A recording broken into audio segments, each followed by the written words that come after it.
Hey, what's up, everybody? It's been a little while since we've talked any NBA, but I got D Nice from Wager Rager with me tonight to talk about the conference finals. What's going on? How's it going, man? Pretty good. It's been a good, I think, 4 weeks without a same game parlay. So that's a good thing in my book. Like, I'm 4 weeks without betting one of those. So... You and I both got sucked into the player props in the beginning too. We won like 2 days in a row, and we were like, "Oh, I'm fucking invincible. Let's do it." You know, like literally won in game 1, maybe game 2, and then I lost for about 5 days straight. Took a week off, spent a week and a half in Hawaii, and then I'm like, okay, I've kicked the habit. Let's just start betting the NBA series prices.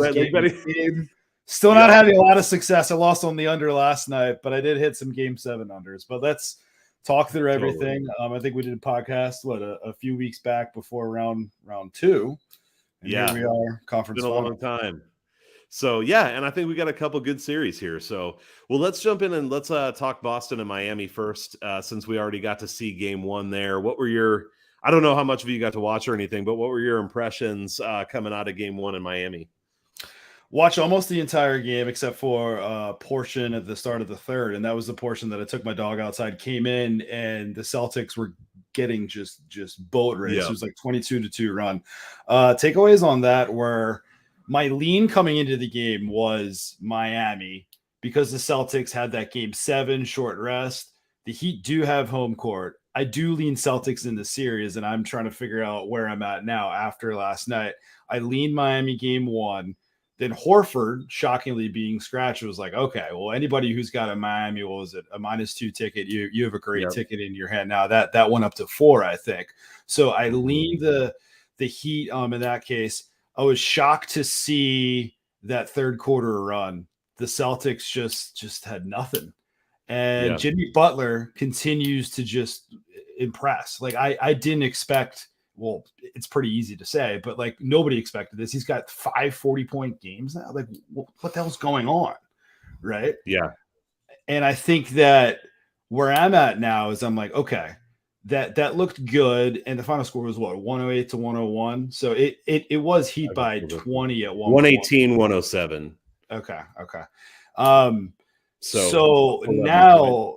Yeah, so now I'm trying to figure out, it's like, okay, do I expect this to continue? We probably need to check out the COVID news, the smart news, like to see what's happening, because is Horford definitely out in game 2? And are there other people that, could potentially be out? That's a big question. So I'm torn right now because I said in the beginning, my lean is Celtics in 7, lean Heat in game 1. Yeah, man, this is an interesting series. I was thinking Boston in 6. I didn't bet Boston in 6. Partly right now I'm riding. I think you are too, a pretty big futures ticket for the NBA championship. So it's like if Boston wins, I keep that alive. But I like Boston, and a couple takeaways from last night. So even though it didn't look good, that make me fairly positive about Boston. So one of those is what you said about Horford being out, but also Marcus Smart being out. And I think Marcus Smart has been a big part of how good Boston's defense has been this year. Now there's a question, like with a sprained foot, is he going to be able to come back at what percentage? Is he going to be 80%, 90%? I did hear he's supposed to play in game 2. I don't know if it's official, but it sounded like he's trending toward playing, and Horford is probably still out for game 2. But to have those two guys out, and if you go back and look at the box score, I mean, it's not that it's like a moral victory or something, but Boston won 3 out of the 4 quarters. They did 39-14 in the third.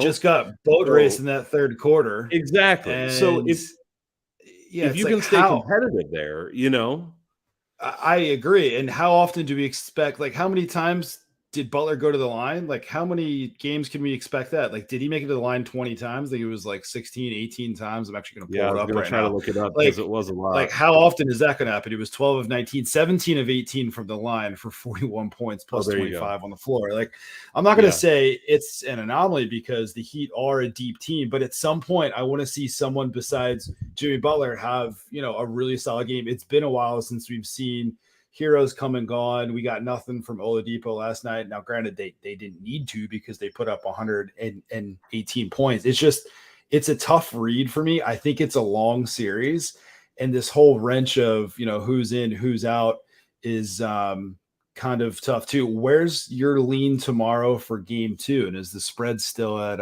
4? 4. I think it's at 4, or is it at 4.5 now? 3.5 now, actually. It's down to 3.5. Okay, because Yeah, maybe it's at Smart 3.5. So I actually plays. already bet Boston's money line. I mean, I didn't go big. I think I put 1 unit on it, so it's not a lot. But I did bet Boston's money line. I actually still think Boston might win this series in 6. I think game 2 is a big one. One of the things I was going back and looking at was the Miami's defensive rating in the playoffs. And in the first couple series, they played really good defense at home against Atlanta, 93.7, 103.9. And then their defensive rating went to 114.9 in the first game in Atlanta. Same thing sort of happened with Philly, where it jumped up to 116 and then 120 when they went to Philly. So they haven't played as well on the road. So I think if Boston can get this game 2, and again, I just look at it and say Boston wasn't competitive for 1 quarter. And if they get Marcus Smart back, I really think it helps them.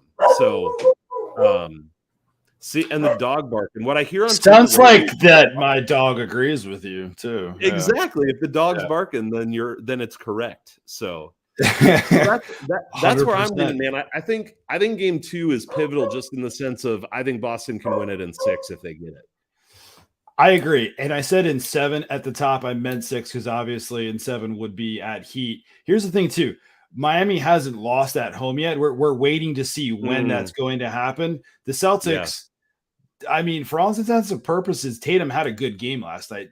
10 of 21 shooting, 2 of 9 from 3 is not great. Like if he hits a couple more, they have that awful third quarter and they're still in that damn game. So this is a pivotal game. If they take this tomorrow, I definitely like the Celtics in 6. I'm wondering what the exact is, because I was thinking about taking a look at the Celtics series price of plus 110. But I wonder what the exact is right now, and I'm going to look it up for Celtics to win in exactly 6 games, because that you wouldn't think is likely, especially for a team down 0-1. You're saying that they're going to win 4 of 5, right? So, yep, that's I was going to try to look that up. Man, plus 400. That's not as good as I would want it to be. Yep, I was about to say, is it like plus 350, plus 380? Okay, dude, so plus so this 400. is interesting. Plus 400 on MGM. Boston 4-3 is plus 450. So they're saying too, if it goes back to Miami for a game 7, that it's less likely for Boston to win it than if they can get it done in 6. So yeah, that's the thing. Like I could see a game 7, which goes to the whole game 7 theory that I played on the weekend in hockey and in the association of just under. At some point, I do think that these games kind of slow down. Like I expected that pace last night to be a little bit slower, and maybe it's because Smart was out. But I do expect this pace to slow down a little bit. Like 118 to 107 is not what I expected. I had the under 203.5 last night. I had a live under, was it 218.5, I think. Felt good about it at the time. That was too.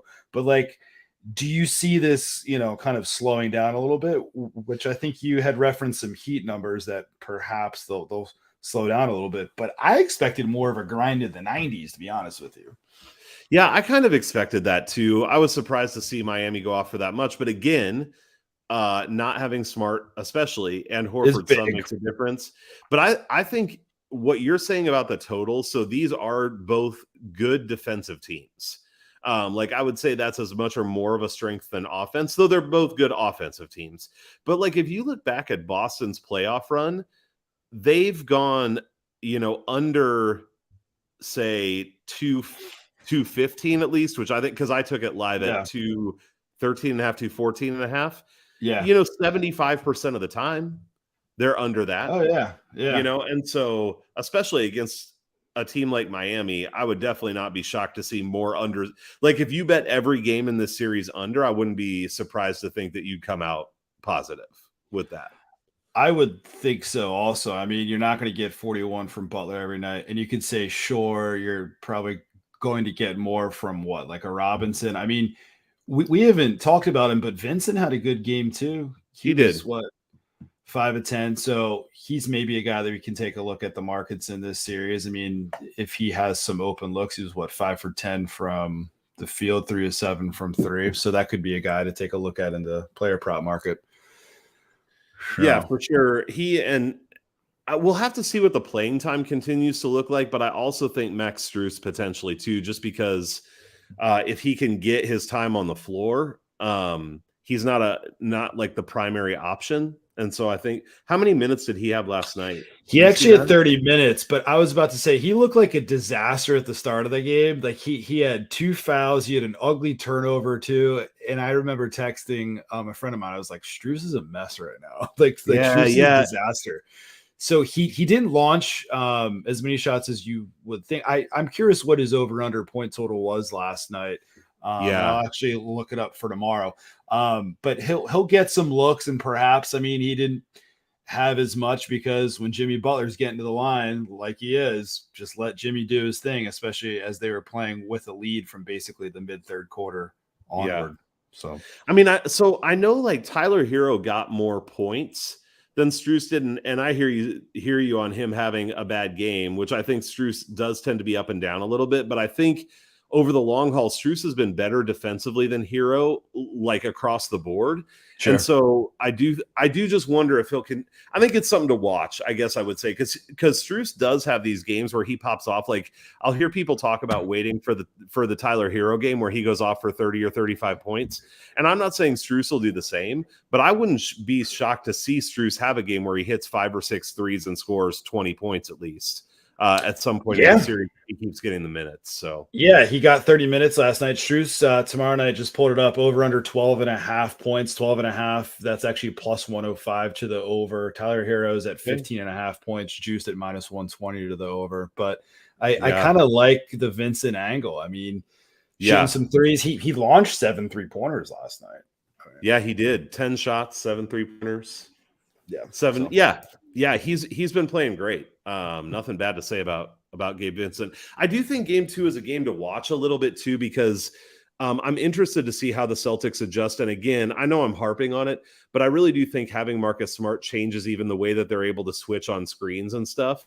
And so I just wonder how different it's going to look defensively for Boston in game 2 if Smart can play and be moderately healthy. So that's a really good point. That's a really good point. And another thing is that the Heat apparently didn't play a lot of zone last night. And I guess Spoelstra's kind of waiting to keep that up his sleeve. Like, does he introduce that a little bit? Like, if they lose a game, if they lose at home, do they introduce it in game 3 a little bit more? It's going to be a grind of a series. And I would be currently shocked if anybody wins this in 5 or less. I definitely see it going over, which might be just an easy pussy way out, but I think that it's definitely going over. Yeah, totally. And I mean, I think at the end of it too, these are 2 good teams. Like, this is a good series. 1 and 2 in the East, right? Yeah, just to enjoy too. Like, this is a good matchup, and it should be a fun series. So hopefully it is. Hopefully we don't have another quarter like we did in the third last night. I'm just sick of blowouts. Yeah. And I know this was 11 points, but it just feels like there have been too many blowouts in these playoffs. It felt like a blowout because, and like the score was close in the third quarter, but it felt like a blowout because all of a sudden it was like, okay, it's a 22-2 run. And then you look down again and the Heat are like basically up by like 19, 20 points. Right. Like, okay, this is for all intents and purposes done right here. The Celtics are shorthanded. They're on 2 days rest, which is kind of a bad spot for them too, which is why I guess a lot of people did like that Heat angle. I don't disagree with you at all. Take a stab at Celtics money line tomorrow night. It's at what? Plus some. Plus I got it at plus. I had it up. Yeah, I think. Okay. I think it which might sounds be about right for a 3.5 point spread. Yeah. Yeah, it's plus 140 now. So I got it earlier today. So plus 145 at DraftKings. So it sounds like that we're overall still aligned. We lean Celtics in this series, Celtics in 6. We think that the Celtics are the better team. They have, I think, the better overall group of players. And the Heat are the 1 seed, but I just think that if they can get Horford back too, and nobody else goes out with COVID, I think they have the better overall group of players. And we'll see what happens in game 2. I agree, man. I agree. All right, let's flip over to the other one then that kicks off here in about 40 minutes with the Warriors and the Mavericks. Shocking. This is a little bit of a retrospective, but the Mavericks to be there and the way they got there in that last game versus the Suns, like if you had given me like, plus 1,000 odds or something on the Suns scoring under 20 points in every quarter. I mean, maybe it wasn't that bad, but it I was would have just been like, no about. way. It didn't Yeah. make any sense. And I'm just trying to go back to that series and just thinking like what we said about it when we recorded the podcast before round 2. I think the Suns still hadn't even clinched against the Pelicans, and Booker wasn't even ruled in for, I think it was game 6. So at Right. that point, Yeah, that's right. we said we think the Suns win that series without Booker. We expected him to come back like mid round 2. He came back at the end of round 1. And it seemed like in that series against the Mavs that the home team was just winning pretty handedly. And I didn't see that happening. Like, I know that CP3 has gotten a little bit worn down, and we've seen that in playoffs now for probably like 5 years in a row. Yeah.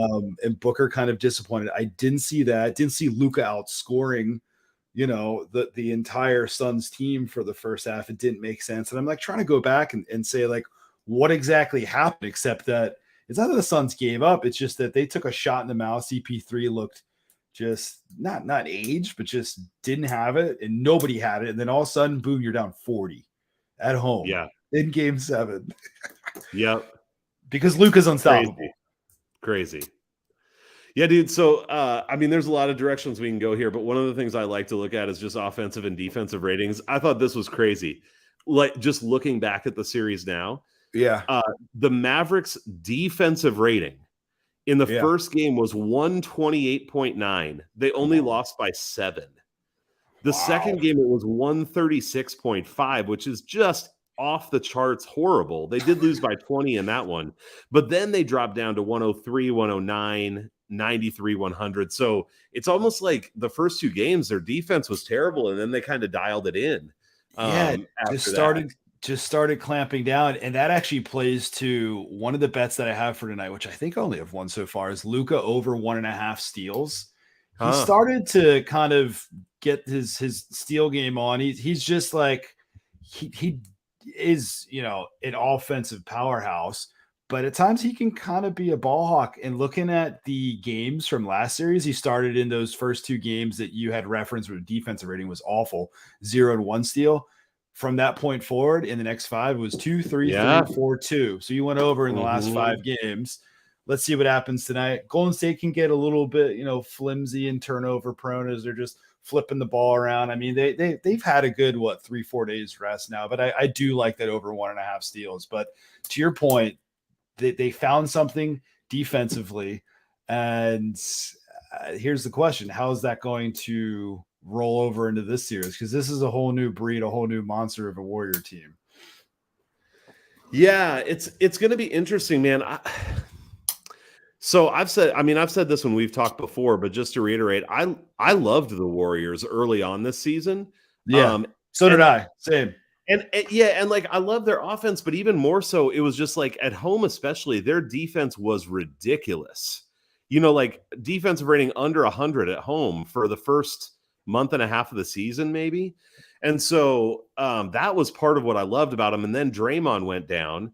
And I assumed when he came back, they would pull it back together, but they just haven't on a consistent basis. I mean, they'll have good games, but they just feel inconsistent to me. Klay Thompson doesn't look like Klay Thompson. Andrew Wiggins, who's, an all-star now, does not look like an all-star. Yeah. How is he an all-star starter? Probably dude, I don't know. I guess. I don't know. He shouldn't have been an all-star starter. No, I agree that I don't think that there's that big of a gap between the Mavs and the Warriors. I did think at the start of the playoffs that the Suns were the best overall team. I picked the Suns to win the West, but I did love the Warriors in December. I had a ticket on Steph to win MVP because I was like, the Warriors look unstoppable right now. Klay hasn't even come back. And like they get Klay back, if they can keep up this defensive effort as well as all the offense, Poole's turned into a powerhouse also. It's like, okay, yeah, sure. I could see him winning the MVP because they'll have the best overall record. Fast forward to the playoffs.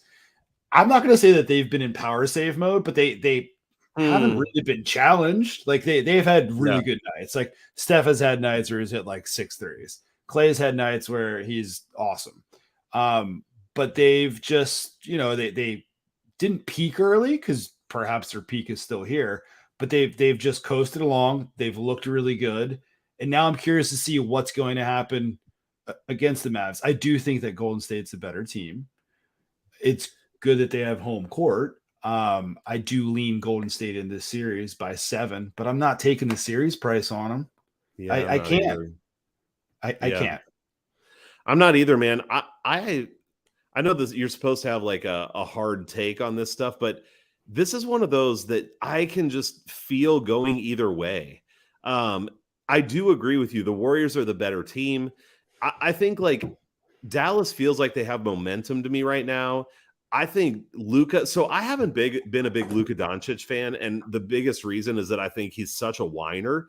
And there are plenty of people All in the the league time. who are, and that drives me crazy. But that dude has a lot of fuck you in him, and that's something I Yeah, he like. You know, does. like Yeah, he'll he score does. on he scores on. There are those shots of him with Booker and different people, Just and it's just laughing, like, talking shit, oh, smiling. dude, and I love that. Like, So do I. so I Yeah, think I like love he's a that dog, actually. Yeah, you yeah. know, and Draymond can be a dog. So I think it'll be interesting, but at the same time, I feel like the Warriors can have Steph show up on any given night. They've had Jordan Poole show up on any given night. I still think Clay could have it in him to go off for a quarter here or there. Oh yeah. Like Dallas, I mean, Luka's phenomenal, but Dallas just doesn't have that same kind of roster. Though Jalen Brunson's been great. Spencer Dinwiddie had a great game last game. I don't know if he's great overall. So I definitely have to go Warriors too. And I will say I do lean Warriors in this game tonight. And one of the big reasons is I was going back and looking at the home and away splits. And the worst games the Warriors have been on the road in the playoffs, especially Yes. defensively. Like their games at home have been solid, especially on the defensive end. So I would look at this game for the under tonight. What's the under at actually? I should know that. I saw 214, 213 and a half earlier. I want to say. Okay. Let me look it 216 and a half right now, Is it man. 2-6? It's 216 and a half right now. Man. And the spread's at 5.5. I also agree on the Warriors tonight that the time, like I am not opposed to taking Mavs against the spread in game 2, or even if you want to take like a plus series price on the Mavs, if you really want to, sure. I'm not going to bet the Warriors. I do think it's relatively evenly matched, but the Warriors' best games have come when they've had rest. They're about 4 to 5 days of rest right now. So they're pretty well rested. This is a good spot for the Warriors right here. The Mavericks coming off of game 7. I know it's not as tight of a window as the Celtics had of 2 days, but 3 days, you're going on the road here again. I could see this being a good Warriors spot where the Warriors get their points. Luka, sure, he can get his points, but what else do the Mavs have up their sleeve? We'll see tonight. And then maybe you get a Warriors win today and you get a Mavs price of like, I don't know, plus 6.5 for game 2. But that kind of leads into the whole thing too. Like, what's the Mavs strategy? And you might be kind of better with the X's and the O's. Like, are they just going to, charge at Steph, bracket Steph? Like, should we take a look at like some other players besides Steph in the prop market, which I haven't had a ton of success since like round 1 in the prop market, but like, what's the play here? Because the Draymond over under points is at 7.5 right now. Are they just going to take it away from Steph and Clay, which is easier said than done, and maybe some easy points for Draymond? I don't know. Yeah, so I gotta I did go like read this a little too, but I gotta give I don't want to act like I came up with this, but I was listening to a guy on Establish the Run, and he pointed to some comments Kerr had made about Draymond, so I went and was looking at that, and it seems like in this series they're expecting to go small.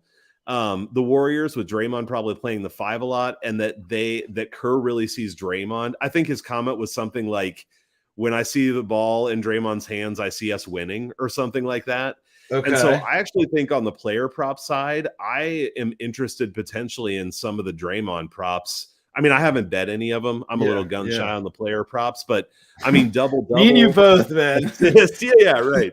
But I think double assists, a lot of times his points lines will be low too, because he just isn't a good shooter.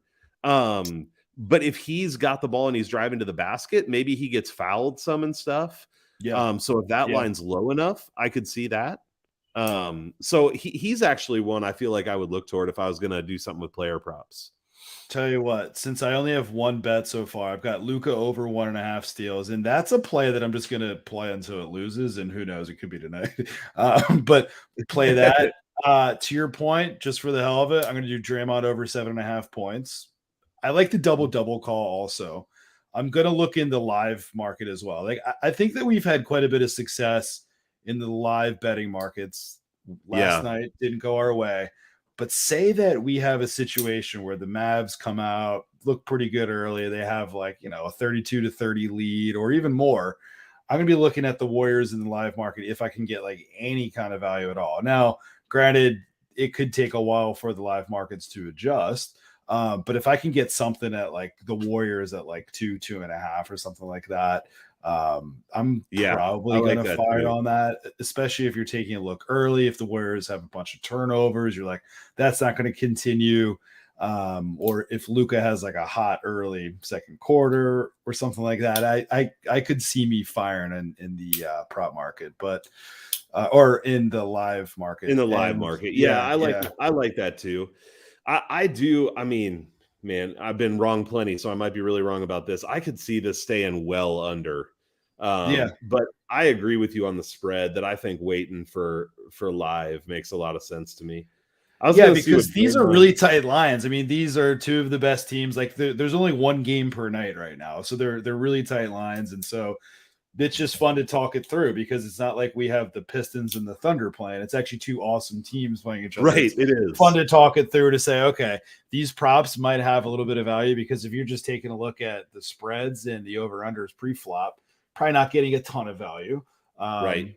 But we'll see what happens. Yeah, man. I took that over 7.5 points on why not, right? I think he scored 6 or less a lot against Memphis, but it's a different series and a different matchup. It's a different beast. Yeah. And so I think if he has the ball in his hands a lot again, especially if he can get some to the line some, I don't hate it. The other thing is, I mean, this is just a wide line, but you can get Draymond for a triple double at plus 1,600. Now he's only had 10 assists once in the playoffs, so it's not like he's pulling that out on a regular basis, but again, if he's going to have the ball in his hands a lot, I think maybe it's better than plus 1,600. The odds on that. It's pretty funny you say that because I was just about to mention because I have the Draymond double line up at plus 245, and then right below that I was going to check what the triple double was. Just a shot in the pan. Double plus 245 at DraftKings for double triple double is 10-1, so not as attractive as. Did you say 16-1? Dude, I'm gonna take it just for that line. Where is that? Is that MGM? MGM. That's no, I'm sorry. It is FanDuel. I switched over. It's on FanDuel. I'm gonna get double right on FanDuel is 260 on FanDuel for a double and 245 at DraftKings. Well, I will say that's something that I think we need to look forward on if we keep on doing this before games. Is line shop and line discrepancies. Because as we're going through, like just taking a look at like even players like Strus and Vincent tomorrow night, like 3-point props and things of that nature, see if there's any discrepancies, which it looks like that there are. Yeah, totally. Well, and I'll say, man, like this is, I don't pull the trigger based just on this often, but especially in doing UFC, there's so many prop bets there just to relate it to this. I always shop the lines on the props there. And sometimes if everybody has it at like plus 700 and then one book has plus 1,200, I'll be like, well, shit, I'm just like, it's 500 points off of the market price. So I'm just I'm just betting this at a principle right now. Yeah. Right. So, I mean, plus 1,600, if DraftKings has it at plus 1,000, that's a huge difference in value. So yeah, just take it. I was curious what the point, rebound, assist totals were, just because I don't know if I'm going to bet it on both Luka and Steph. Luka's got to be sky high. Is it like 48.5, 50? So then why am I having trouble? Luka's 51.5 minus 111. Yeah, 51. I'd almost be tempted on the under there, man. Yeah, like, just say like it's a blowout for some reason. Like there's I don't like the over on that. But then let's see what Draymond's is 23.5. 22.5 juiced at DraftKings, minus 130 juiced. Okay, minus 108 at FanDuel. Steph at 37.5. I was hoping for even like a 39.5, and I might even lean under on that. Like it's game one, but if you are going to fade anyone on game one, I guess it would be the road team. Like say that Mavs are down early, and they're like, you know what? Game 1, we're coming off 2 days rest. We just flew here. Mail this in for the fourth quarter. Yeah. Sometimes you can play those angles. I don't know. And the other thing I'll say, like I said, Luka's a dog, so I could see him come out and have a good game. But the other thing that happens in the market is Luka has this amazing game 7. He's got all this hype riding this series win over the Suns. Like, people are going to pile on Luka's player props in a game like this. Oh yeah, just keep piling on. So I just feel like they're likely to be inflated. They're probably going to be inflated because I guess the market also knows that, to win 4 games in this series, the Mavericks are going to need Luka to put up like average 35 a game. Like they're going to need Luka to show up each and every night, because I mean, the Mavs have good players, but it's basically Luka. You'll get some contributions from Brunson. And I mean, it's not like you have a Clay out there who you can just turn to for 30 points. Brunson at some points can give that to you. And there's a bunch of other role players on the Mavericks, but it's not like when you have like a Clay or a Poole that can go off all of a sudden. So they're going to need some 40-point efforts from Luka. Yep. Yeah, man. I agree.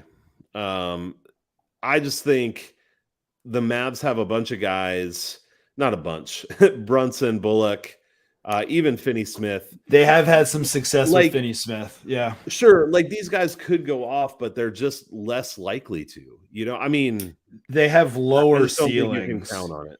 So. Yeah. They have much lower ceilings. And that's why I think ultimately, yes, the best player on the floor is Luka. But it kind of reminds me when you had like LeBron in the Cavs, and it might not be the best parallel, but LeBron was the best player on the floor. You had some good players around him, and you had some guys that could put up points. But it's like overall, you take a look at the Warriors, and it's like overall, they've got the depth, they've got the home court, they've got the experience. They also have Steph Curry, and any given night, he could steal the best player tag from Luka. And then all of a sudden, it's like, okay, now I see why I'm convinced on the Warriors in 7. Right. Just talking through this now, I'm not making a good case for the Mavericks all of a sudden. Yeah, totally. Yeah. I mean, yeah. I think the Mavericks win if the Warriors – I was going to say if the Warriors don't show up, but actually I think I'll give the Mavs a little more credit than that. I think they win if the Warriors are mediocre. Like, if the Warriors play their best, sure, I think they win the series. But I do think Dallas is good enough that if they don't come and play their best games, and I do think this series goes 6 games at least, 6 or 7 games. Sure. Yeah. I think Dallas will win at least 1, if not 2 out of games 3 and 4. So yeah, no, you certainly need to bring at least your B+ game against the Mavs, or take advantage of it. Yeah. And that's what the Mavs did, is that they didn't win any road games last series up until game 7. Right. So they held serve at home, and Luka did his thing, and then they just waited to pounce, and they hit him in the mouth early. And that's kind of what it takes. You just have to steal that home court at some point in time. It'd be awesome if it could happen tonight, because this series I could guarantee would go 6 or 7 if they could pull it out tonight. But just hanging around. That's what they did against the Suns, man. Dude, this is an interesting thing. I was thinking about this yesterday. I remember watching NBA when I was younger, or even MLB playoffs to some extent. And it was always like, I expected the home team to win the first 2 games. Yeah. It was like, well, they're at home, Same. If they lose either one of those games, that's a big deal for the road team. And now I feel like we overreact so much, where it's like Boston loses 1 game at Miami, and we're like, well, man, is Boston going to be able to come back here? And it's like, yeah, it's like, well, 1 game on the road, it's all right, And that's why, like, at one point last night, I was like, oh man, like they're down by 20. And then I like came back, and it was like, okay, well, they had 2 days rest. That was a bad spot. They also were without 2 of their best players. I mean, Horford's a starter and Smart's a starter, and Heat have home court. It's like, okay, that's actually fine. They can still rip off game 2 and steal back home court. And now all of a sudden it's like my mindset shouldn't change just off of what I saw, because Tatum, for all intents and purposes, had a good game, didn't hit his threes. Yeah. But like all intents and purposes, they were in that game. They held a lead at halftime. Celtics plus 110 for the series. Celtics in 6, right? Yeah. And I just think the same thing here. Like, if Golden State comes in and even wins by 15 or 20 tonight, it's like, okay. Yeah. I mean, I don't think that means the series is over or they're going to sweep them or something like that. No. That's what Golden State should do, honestly, in this game. They need to step up and play well in this game.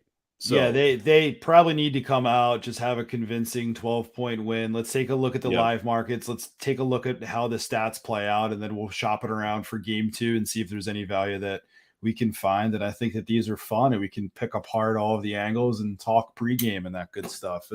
It's fun to talk through it and not ride a same game parlay that's going to lose. And if I'm going to play player prop, play like 1 or 2, not 10. Yeah. But it was good for that first week. I mean, like, it was the same game parlays. Awesome. And then even after the same game parlays cooled off, like the player props were still happening. Like, you hit a nice like ladder 3-point bet. Yeah, dude, I had a couple of good ones early on there for sure. And who was that on? Not Brunson. I forget who it was. It's so long ago. Nuggets or the Jazz. Yeah. I don't remember who it was now. Yeah, it feels like another season. Yeah. I think it was Bogdanovich for the Hawks. I think you're right. Bogdanovich was definitely one of them. Dude, hitting that ladder paid for like my losses for the next week and a half 100%. Yeah. Yeah, but then you have like a positive bias and you're like, oh, well, this is easy, right? Exactly. It's like, well, my trained mind from some losses in the past should tell me that it's not easy, but when you're hot, right? Yep, that's right. That's right. Gamble responsibly out there, kids. Dude. Bet responsibly. Yep. Absolutely. Bankroll management and all that shit. Bankroll management. Yeah, for sure. All right, dude. Well, hey, it's been fun talking. Thanks for doing it. Dude, hit him. You don't have it on the screen, so hit him quick with the your Twitter handle in case people don't know. Good call. It is Sir Wager Rager. I should just have my Twitter handle as D Nice because Sir Wager Rager doesn't have the name D Nice in it, but Sir Wager Rager is my Twitter, and then all of our plays content at Wager Rager posted at Wager_Rager on Twitter. So check us out. I haven't posted much recently because I was on vacation in Hawaii for 10 days, came back. I was telling you, it takes a few days to kick off the jet lag, especially when you're at a wedding and you're on like a bender at the age of 37 for 3-4 days at this age. So we're back at it. Posted some PGA Championship bets from the golf guys that they'll have their podcast happening again next week. Have some bets out there, and we'll have some more podcasts breaking out NBA and some baseball with JJ and Yanni, Bet Crushers, all those crews. So check us out. Yep. Wager Rager. Wager Rager. Follow him on Twitter. Absolutely. He's got content across a lot of different sports, and NBA Attack. It's on the screen. Keep following too. Going to keep doing some baseball stuff. We'll probably keep doing this basketball, and then UFC content. Trying to grow that as well. I know that's not everybody's cup of tea, but starting to do a little more with that, and it's been going well on the financial side so far. So we'll try to keep that rolling. So that is good. I know not a lot about UFC, but I'm going to continue to ride the bets. I have a couple guys that know UFC pretty well, so perhaps you'll have to introduce me too. I'm looking for more people to talk to about it. So for sure. Saw the live stream with you and Arroyo, which was great. Hell yeah, I love Arroyo. I love getting him into the mix, man. Just a straight shooter, man. I love that guy. He is a straight shooter, no doubt. No doubt. That was a lot of fun. So for sure, dude. All right. Well, all right, man. Hey, everybody, have a good night. And D, I'm sure we'll be talking. We'll try to make some money here tonight. Sounds good. Enjoy game 1. See you, dude. Later.